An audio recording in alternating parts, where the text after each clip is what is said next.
نعم.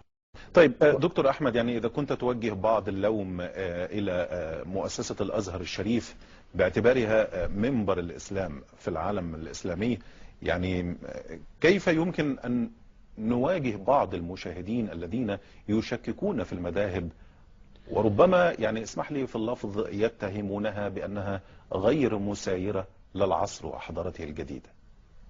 كيف للأزهر أن يواجه مثل هذه الدعوات؟ سيد الفاضل، هو إذا كان الأزهر بوسطيته هنقول عليه غير معاصر، يبقى أنا الفقه الآخر اللي هيبقى معاصر اللي هو بيقول لي مثلا المرأة والكلب إذا مرت من أمام المصلي بطلت صلاة. احنا ما عندناش مثلا الكلام ده. مر 100 كلب أنت بتصلي فيش مشكلة، ما أخذ في هذا الكلام. مرت يعني وهكذا.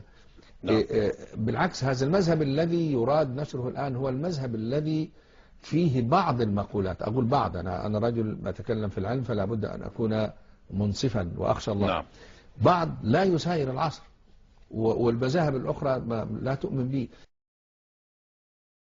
معاصر، يبقى أنا الفقه الآخر اللي هيبقى معاصر اللي هو بيقول لي مثلا المرأة والكلب إذا مرت من أمام المصلي بطلت صلاة. احنا ما عندناش مثلا الكلام ده. مر 100 كلب أنت بتصلي فيش مشكلة، ما أخذ في هذا الكلام. مرت يعني